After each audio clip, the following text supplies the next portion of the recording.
하나님의 계수에 들어간 사람들입니까? 라는 주제로 함께 말씀을 나누기를 원합니다. 한번 저를 따라하죠. 하나님의 계수에 들어간 사람들입니까?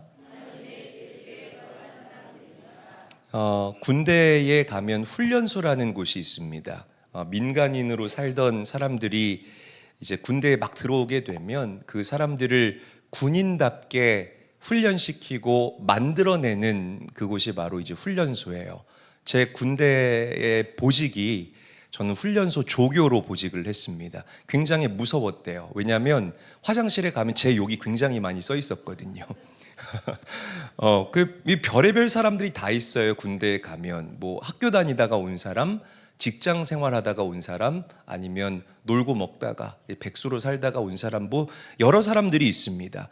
굉장히 처음에는 이 사람들이 말도 잘 안 듣고 말도 웅얼웅얼거리고 굉장히 이렇게 군인답지 못하게 행동을 해요.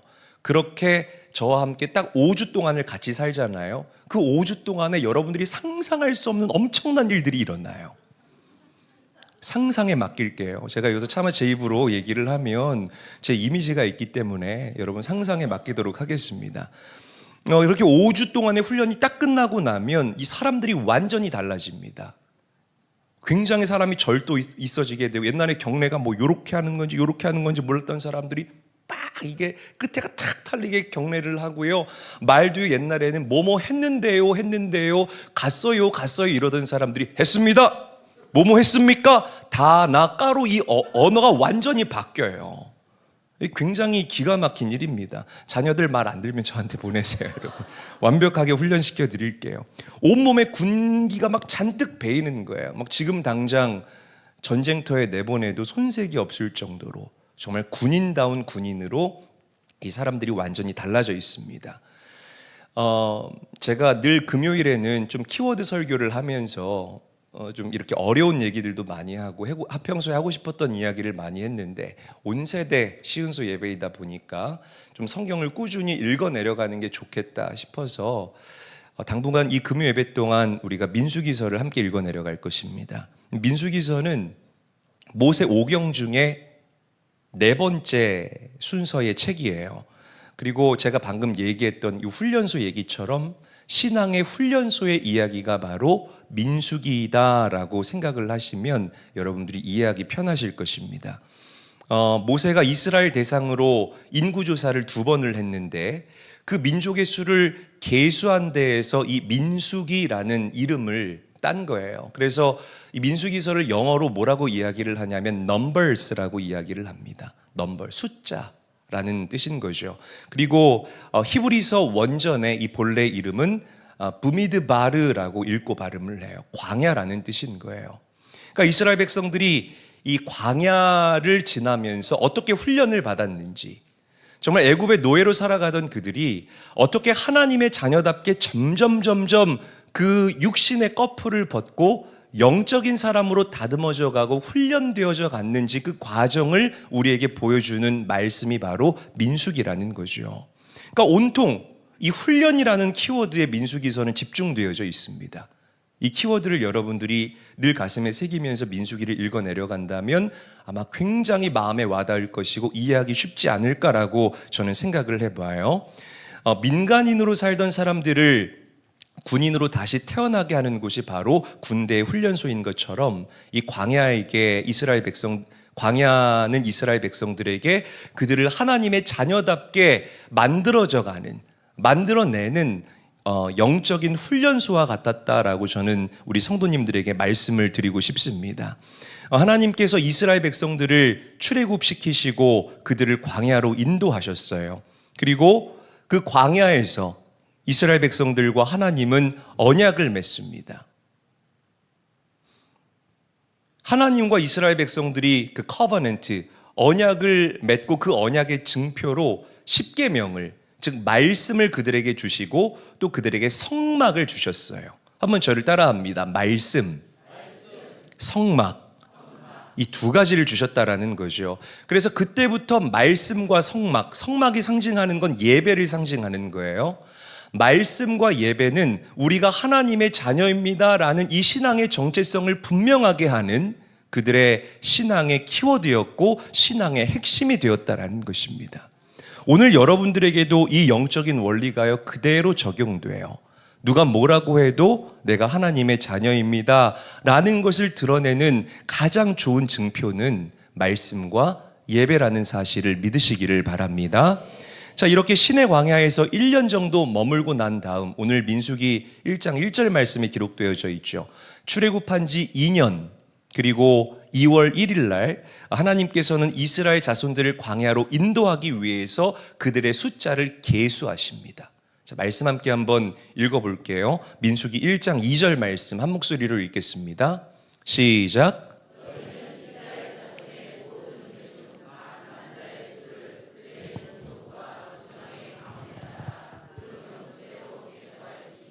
자, 이렇게 지파별로 그리고 가문별로 계수를 했더니 그 숫자가 얼마나 됐냐면 60만 3,550명이 되었다라고 성경은 우리에게 이야기를 합니다. 46절에 기록되어져 있어요. 눈으로 한번 보시면 좋을 것 같습니다. 자, 그러면 이제 말씀으로 좀 들어가 보죠. 하나님께서 계수하라라고 말씀하신 이 사람들이 과연 어떤 사람들인지를 우리가 먼저 조명해 봐야 된다라는 거예요. 여러분, 이스라엘 백성들, 그 광야에서 계수를 당했던 이스라엘 백성들은 홍해를 건넌 사람들이에요. 한번 저를 따라하겠습니다. 홍해를 건넌 사람들. 다시 한번 따라하죠. 홍해를 건넌 사람들. 그러니까 단순히 그들의 삶의 터전이 옮겨졌다라는 것을 의미하는 정도가 아니에요. 애굽에서 살다가 이제는 홍해를 건너고 광야에서 삽니다. 이걸 얘기하는 것이 아니라 영적인 의미를 우리가 여기에다 부여를 해야 된다라는 것이죠. 그들의 신분이 달라졌다. 바로 왕의 노예로 살던 그들이 하나님의 자녀가 되었다. 즉 구원받았다. 이거를 성경은 홍해를 건넌 사람들이라고 우리에게 표현을 하고 있다라는 거죠. 여러분, 애굽에서 이스라엘 공동체가 살아갈 때 그들은 고역에 시달려야만 했습니다. 고된 노동에 시달려야만 했고요. 그리고 늘 감시를 받았고 허락된 장소에서만 살아야만 하는 이렇게 묶이고 억압된 그런 삶을 살았다라는 거죠. 그렇게 소망 없이 살아가던 묶여 살아가던 이스라엘 공동체를 하나님께서는 불쌍히 여기시고 그들을 하나님의 백성 삼아 주셨어요. 어떻게? 홍해를 건너게 하심으로. 할렐루야. 여러분, 이 홍해를 건넌다라는 의미를 여러분들이 가슴에 새길 수 있게 되시기를 바랍니다. 왜? 저와 여러분들도 이 영적인 홍해를 건넌 하나님의 자녀들이기 때문이라는 것이죠. 그래서 하나님께서 이스라엘 백성들과 이 광야에서 언약을 맺을 때에 이 언약은 두 번째 언약이에요. 제일 처음 언약을 누구와 맺었죠? 아브라함과 맺었잖아요. 이 두 번째 언약인 거죠. 너희는 모든 민족 중에 나의 소유가 되겠고, 할렐루야. 기가 막힌 축복의 말씀이 아닐 수가 없다라는 겁니다. 너희가 내게 대하여 제사장 나라가 되며 너희는 거룩한 백성이 되리라. 야, 여러분 생각을 해보세요. 이 얼마나 큰 축복입니까? 애굽의 노예로 살던 그들을 불쌍히 여기시고 먼저 사랑하신 하나님께서 그 억압과 그 감시와 그 묶임에서부터 그들을 자유하게 하셨다는 거예요. 거기서 끝난 것이 아니라 너를 나의 민족으로 삼겠고 거룩한 나라요, 거룩한 제사장들이 되게 하겠다. 엄청난 축복을 그들에게 부어주셨다는 거죠. 여러분, 누가 뭐라고 해도 이스라엘 백성뿐만 아니라 홍해를 건넌 저와 여러분들 역시 이런 은혜와 특권과 축복의 주인공들이라는 사실을 믿고 감사하시기를 바랍니다. 죄와 죽음의 노예로 살아갔던 저와 여러분들, 막 가게를 타고 내려오는 그런 바로왕의 사슬들이 있었을 거예요. 단명하거나 빚진 사람들은 계속 대를 타고 빚을 지며 살아가요. 이렇게 물질의 노예가 돼서 살아간다거나 뭐 정신적인 질환이 내 대에서 끊어지지 않고 계속 타고 내려가거나 이런 어떤 저주와 죽음과 압박감과 이런 바로왕과 같은 사슬에 이렇게 매어 살아가던 저와 여러분들을 하나님께서는 복음으로 말미암아 자유롭게 하신 줄로 믿습니다. 그 은혜를 누리고 있는 사람들이 저와 여러분들이라는 것이죠. 더 이상 어둠의 권세가 저와 여러분들을 침노하지 못한다 이 말이에요. 할렐루야. 우리는 묶여서 억압받는 사람들이 아니라 하나님의 자녀이고, 그리고 하나님과 함께 자유함을 누리며 살아가는 하나님의 가족이라는 사실을 분명하게 하실 수 있게 되시기를 예수님의 이름으로 간절히 축원합니다.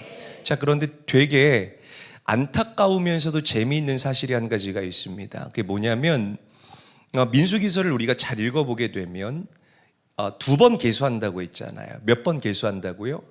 2번 계수해요. 처음 계수한 사람과 이제 민수기 거의 막바지에 가면 다시 한번 하나님께서 그 사람의 넘버를 계수를 하는데, 처음 계수한 사람들은 출애굽한 사람들의 숫자예요.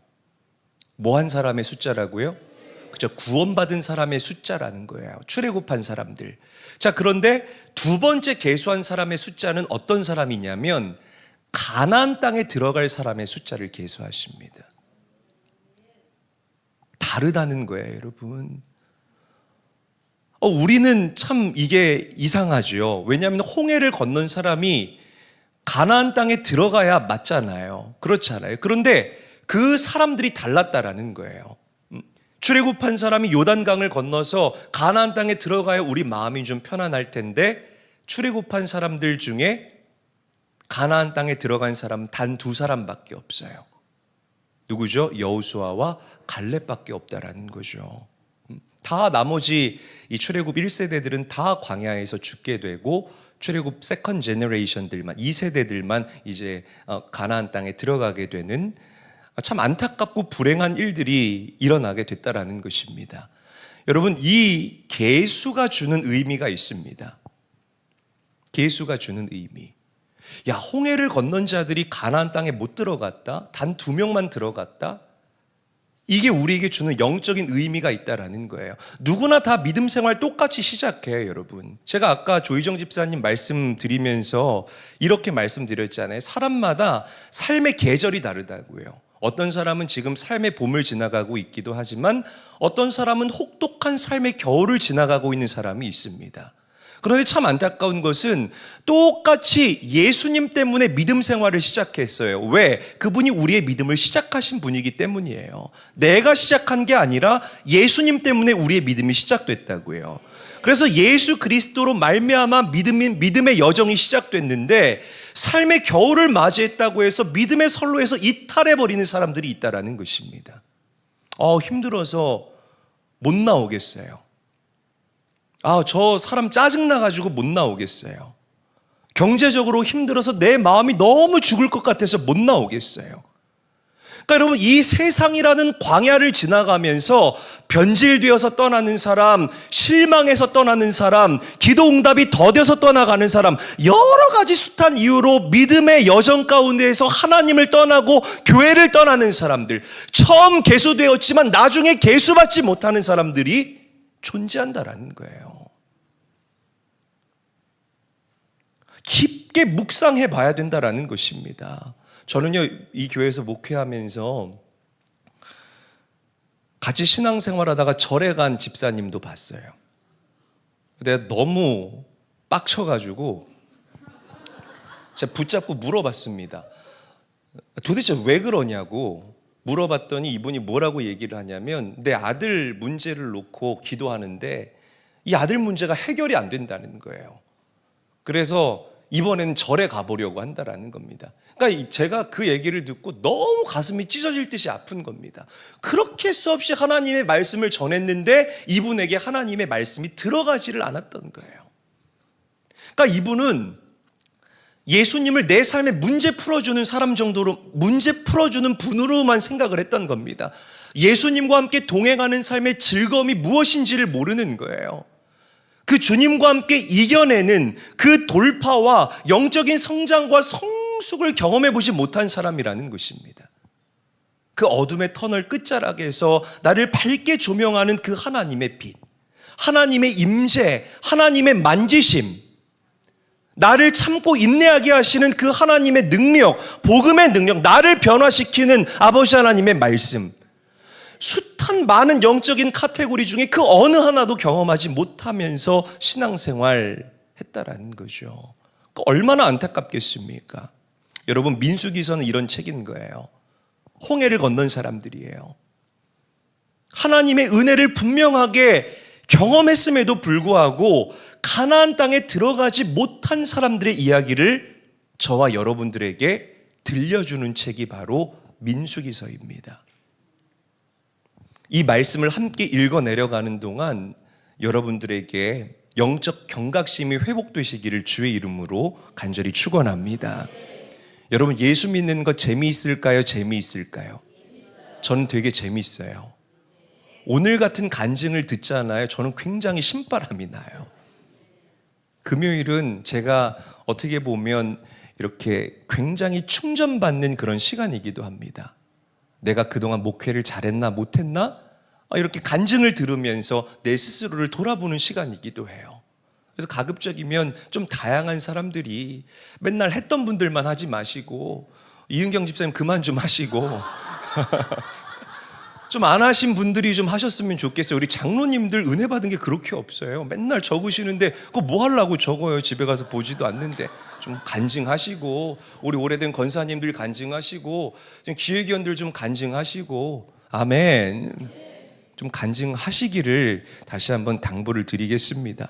그러니까 이렇게 재미있는데 예수 믿는 게 이렇게 신바람 나고 이렇게 흥이 나는데 그 참된 진리와 재미를 느끼지 못하고 광야에서 방황하다가 기껏 홍해를 건넌 사람들이 말이야, 광야에서 방황하다가 가나안 땅에 들어가지 못하게 되는, 천국에 들어가지 못하게 되는 안타까운 인생을 살아갈 수 있다는 것.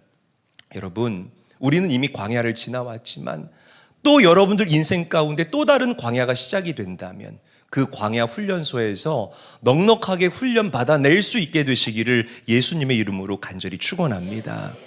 자, 그렇다면 이스라엘 자손이 시내 광야에서 어떤 훈련을 받았을까? 두 가지 훈련을 받았어요. 첫 번째는 말씀 훈련이고 두 번째는 예배 훈련입니다. 저를 따라합니다. 말씀 훈련, 예배 훈련. 자, 먼저 하나님께서는 이스라엘 공동체를 말씀으로 훈련을 시키셨어요. 굉장히 중요합니다. 그래서 이미 구약 시대에서부터 이 기독교 신앙은 이 말씀의 신앙이다라는 것을 하나님께서 우리 아주 수없이 많은 윗세대에서부터 계속 그렇게 계시하면서 우리에게 알게 하시는 겁니다. 이제 여러분들의 신앙생활을 보고 우리 다음 세대들에게 우리가 믿는 기독교 신앙은 말씀의 신앙이다라는 것을 하나님께서 알게 하시고 증명시켜 주실 거라는 거죠. 할렐루야. 자, 언약을 맺고 난 다음에 하나님께서 그들이 볼 수 있도록, 지킬 수 있도록, 삶의 기준을 삼을 수 있도록 십계명을 그들에게 주십니다. 그것도 손수 돌판에다가 새겨서 하나님이 그들에게 십계명을 주시죠.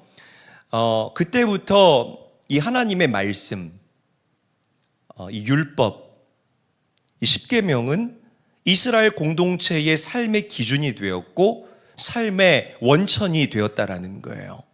굉장히 중요해요, 여러분. 그래서 이 십계명이 너무 귀한 겁니다. 그거를 십계명을 잘 가져다가 언약궤에다가 집어넣고 광야 여정을 하는 동안 늘 언약궤를, 즉 하나님의 말씀을 그들 가장 선두에 세워서 말씀을 따라가는 그 행렬을 했던 공동체가 바로 말씀 중심으로 살아가던 공동체, 이스라엘 공동체의 광야의 여정이었다라는 거예요. 사랑하는 제일교회 성도 여러분, 누가 뭐라고 해도 하나님의 말씀이 여러분들을 앞서가야 할 줄로 믿으시기를 바랍니다. 아멘. 우리 자녀들에게도요, 가르쳐 주셔야 돼요. 너의 감정과 너의 생각이 불쑥불쑥 튀어나올지라도 항상 그런 것들을 제쳐두고 하나님의 말씀이 너의 앞길을 인도하도록 그렇게 말씀에 순종하는 삶을 살아야 된다. 이 어린아이들이요, 우리 다니엘이 만으로 8살인데 몰라요. 지금은 모르는데 결정적인 순간에 인생의 중요한 결정을 해야 될 때에 이 자녀들이요, 어렸을 때 부모가 얘기했던 그 말씀을 꺼내어서 바라보는 그 순간이 있습니다. 지금 백날 자녀들한테 얘기해봐야 벽돌에다가 대고 얘기하는 것 같이 느껴질지 모르겠지만 그렇지 않아요. 제가 그랬어요, 여러분. 제가 이번 주일에도 가정설교를 하면서 얘기를 할 텐데 저 가정예배 드리면서 장난 아니었어요. 진짜 맨날 가정예배 드리면서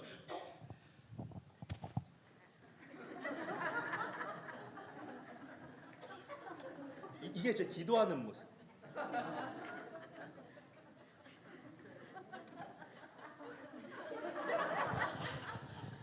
맨날 이랬다는 거예요.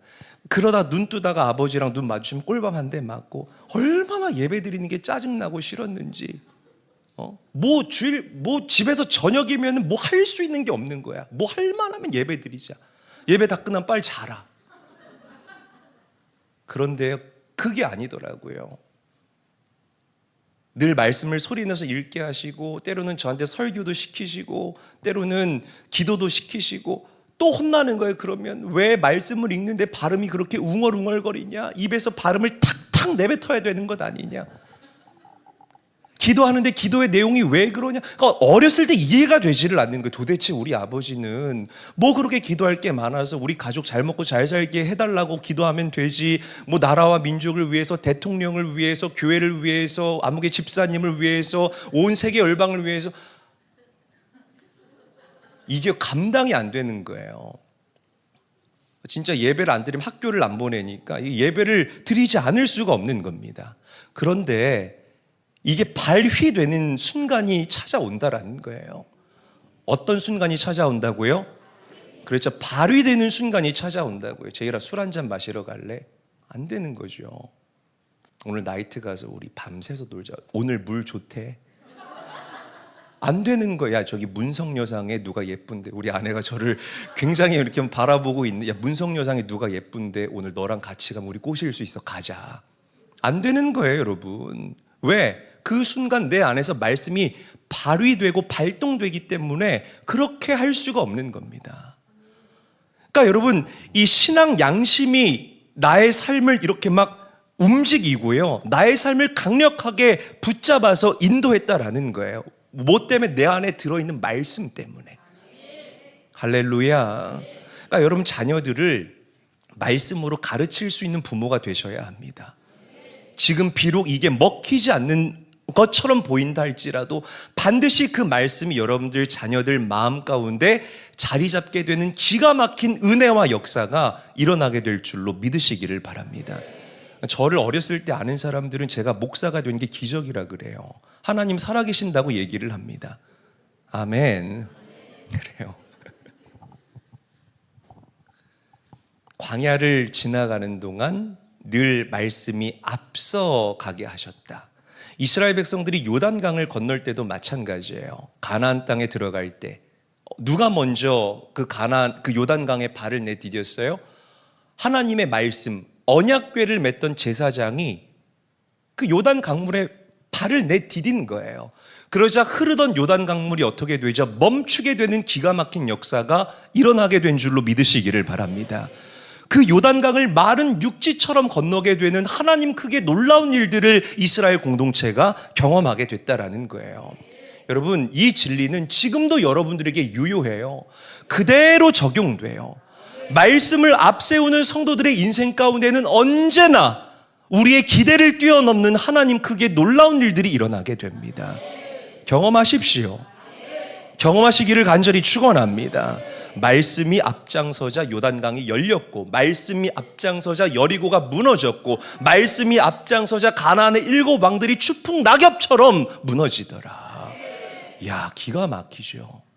말씀이 없어지자 그들이 영적으로 깊은 침체기를 겪게 되는 사사시대에 접어들게 되더라. 그래서 종교개혁자들은 이 성경 말씀을 단순히 문자와 기록으로만 보지 않고요, 하나님 그 자체로 봤습니다. 그래서 그들이 종교개혁 가운데 내걸었던 5가지 슬로건 중에 가장 대표적인 슬로건이 뭐예요? 솔라 스크립투라. 오직 하나님의 말씀으로, 오직 하나님의 말씀으로 돌아가야 합니다. 솔라 스크립투라. 목이 터져라 외치고 또 외쳤다라는 거예요. 왜? 말씀이 신앙생활의 기본 중에 기본이기 때문이라는 거예요. 할렐루야. 여러분, 누가 뭐라고 해도 우리 제일교회 성도들은 여러분들의 신앙을 말씀의 터 위에 세워야 할 줄로 믿으시기를 바랍니다. 여러분들이 입으로 말하는 모든 기도의 소스, 출처, 여러분들의 그 찬양의 고백의 출처가 하나님의 말씀이 되시기를 예수님의 이름으로 간절히 축원합니다. 내 감정이 되어서는 안 된다는 거죠. 아멘. 굉장히 중요해요. 자, 두 번째 훈련은 예배 훈련이었어요. 한번 저를 따라합니다. 예배 훈련. 자, 광야에 있는 동안 하나님께서는 이스라엘 공동체에게 성막을 짓도록 했습니다. 뭘 짓게 했다고요? 그렇죠. 성막을 짓게 했다는 거예요. 그래서 그 성막의 설계도를 모세에게 주어서 하나님께서 말씀하신 또 가르쳐 주신 그 치수대로 정확하게 성막을 지어서 그 성막에서 제사, 즉 예배 드릴 수 있도록 이스라엘 백성들에게 처방했습니다. 그래서 그때부터 이 광야에서부터 이스라엘 백성들은 구체적인 예배의 훈련 가운데 들어가게 돼요. 그렇죠. 사진 한번 보여주세요. 이게 하나님께서 이스라엘 백성들의 진영을 배치한 그 진영의 배치도입니다. 저희 기업 한 권사님께서 저에게 하마 성경이라는 그 자료를 선물로 주셔서 거기서 제가 발췌한 자료예요. 이스라엘의 지파가 몇 지파죠? 12지파예요. 12 나누기 4 하면 뭐죠? 12 나누기 4는 뭐예요? 크게 대답해 봐요. 12 나누기 4는 3. 그러니까 이 세 지파씩 다 찢어가지고 동서남북에 명확하게 배치를 한 겁니다. 그리고 그 중심에 저 파랗게 되어 있는 게 뭐냐면 지성소예요. 성막인 거죠. 그 지성소와 성소가 들어있는 성막을 세워서 이스라엘 백성들을 동서남북으로 배치했다. 이게 무슨 말이냐면 이스라엘 백성들 12지파의 중심에는 항상 성막이 있었다. 12지파의 중심에는 항상 예배가 있었다. 할렐루야. 그들이 예배했기 때문에 항상 완벽한 진영이잖아요. 세 지파씩 딱딱딱 동서남북으로 이렇게 배치가 되어서 보초를 서고요. 그리고 적들과의 그 전쟁에 완벽한 대비를 한 정말 견고한 모습입니다. 이 성막이 항상 이스라엘 진영의 중심에서 벗어난 적이 없었다는 거예요. 그 예배 중심으로 살았던 이스라엘 공동체를 하나님께서는 늘 기뻐하셨고 그들을 지키시고 그들에게 승리를 맛보게 하셨다라는 거죠. 할렐루야. 여러분, 이처럼 우리의 삶의 중심에는 늘 성막이 있어야 돼요. 이걸 여러분들에게 보여드리기 위해서 이 그림을 여러분들에게 보여드리는 거예요. 우리의 삶의 중심에는 늘 성막이 있어야 된다. 즉 여러분들의 삶의 중심에는 늘 예배가 있어야 한다라는 것을 오늘 민수기서는 저와 여러분들에게 이야기하고 있다라는 겁니다. 삶의 스케줄이 예배 중심으로 짜여지게 되시기를 주의 이름으로 간절히 축원합니다. 여러분들 삶의 모든 배치가 성막 중심으로 배치되어지는, 방금 멋있었어요? 안 멋있었어요? 저는 저거 PPT를 보면서 마음이 너무 편안한 거야. 좀 저렇게 선을 딱딱 맞춰가지고 줄을 잘 섰을까? 안정감이 있다고 여러분, 성막 중심의 삶을 살아가면. 그러니까 하나님께서 이스라엘 백성들에게 성막을 통해서 주신 세 가지 은혜가 있는데 하나님께서 그들 가운데 임재하신다. 프리젠스의 은혜를 그들에게 주셨어요. 그리고 하나님이 그들을 보호하신다. 프로텍션의 은혜를 그들에게 주셨습니다. 그리고 하나님이 그들을 인도해 주신다. 가이던스의 은혜를 그들에게 주셨습니다. 그러니까 굉장히 중요한 은혜가 아닐 수가 없다라는 거죠. 여러분, 예배를 통해서 하나님 만나셔야 되고 하나님께서 부어주시는 은혜로 나의 삶을 채워나가야만 우리의 삶이 온전해질 수 있다라는 이 진리를 삶으로 살아내게 되시기를 주님의 이름으로 간절히 축원합니다. 이용규 선교사님이라고 내려놓음 책을 쓰신 분이 계셔요. 이분이 몽골 선교로 참 유명하신 분인데 몽골의 이렉교회라는 데에서 개척한 그 베르흐 지역에 예배 처소를 마련을 했어요. 그래서 이제 이분이 가서 거기서 주일 예배를 드리게 된 거예요. 그런데 벌러르라는 한, 이름이 참 좀 특이하다, 그죠?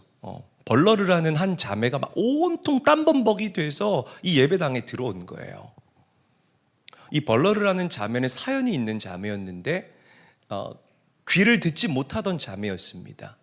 그런데 하나님의 만지심을 깊게 경험하고 이 들을 귀가 열리는 그런 하나님 크기의 놀라운 기적을 경험한 그런 자매였던 거예요. 그러니까 예배가 얼마나 이 벌러를 하는 자매에게 소중하겠습니까? 근데 주일 아침에 소를 잃어버렸네? 이 몽골인들에게 있어서 소랑 말은요 굉장히 큰 재산이에요. 근데 소를 잃어버려서 막 이 동네 저 동네 사방팔방을 뛰어다니면서 누렁아 어디니 누렁아 나의 사랑 누렁아 있으면 음모 좀 해봐. 책엔 기록되어 있지 않는데 제가 꾸며낸 거예요.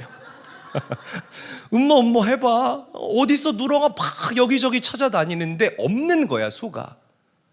그런데 시간을 보니까 이제 예배 시간이네. 그래서 여러분들 같으면 어떻게 하겠습니까? 장로님 어떻게 하시겠어요? 예배 오실 거예요? 소 찾으실 거예요?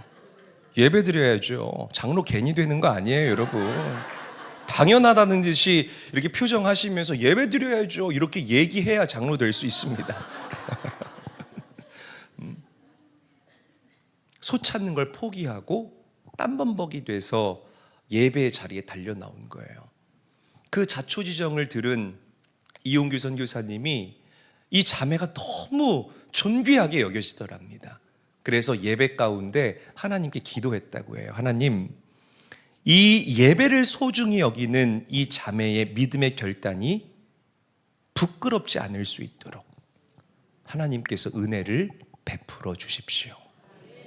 할렐루야. 그런데 놀라운 일이 일어났어요. 여러분들은 에이 뭐 뻔하지라고 얘기하지만 왜 그 뻔한 얘기 우리는 경험하지 못하며 살아갈까요?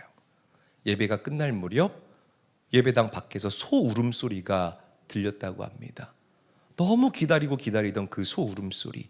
그러니까 이 자매가 잃어버렸던 소가요, 집으로 찾아가지 않고 예배당으로 이 자매를 찾아왔다라는 거죠. 그러니까 하나님께서는 이렇게 성막 중심으로 살아가는, 정말 참된 예배자로 살아가는 그 사람들의 인생 가운데에 늘 하나님의 은혜를 더하여 주시는 경험을 하게 하신다는 거죠.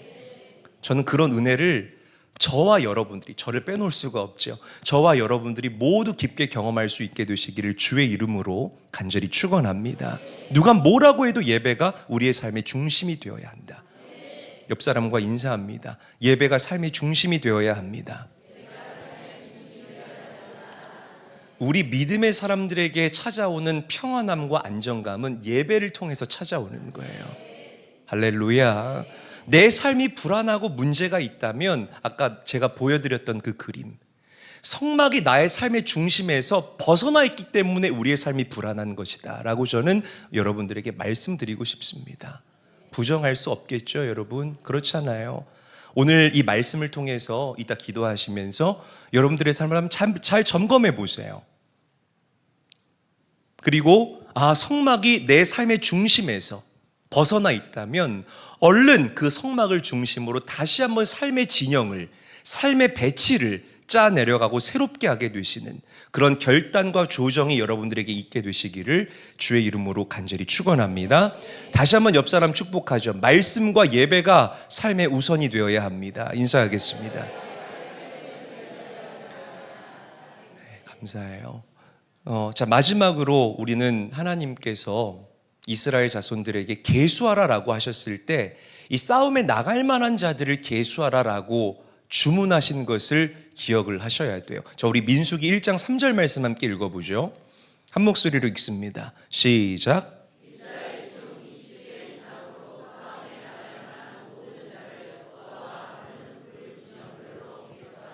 그래요. 싸움에 나갈 만한 사람, 그리고 전쟁에 참여할 만한 사람을 계수하라라고 하나님께서는 이스라엘 백성 모세에게 요청한 겁니다.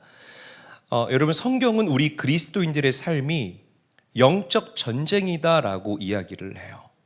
할렐루야. 이게 비단 그냥 내가 선택하거나 선택하지 않는 그런 문제가 아니라 우리의 선택 하나하나까지도 영적 전쟁이라는 사실을 우리가 인지하고 명심해야 됩니다. 목사님 뭐 그렇게 피곤하게 살아요? 육신의 일은 육신의 일이고 영적인 일은 영적인 일이죠. 그렇지 않아요. 육신의 일은 영적인 세계의 그림자에 불과해요. 이게 무슨 말이냐면 육신의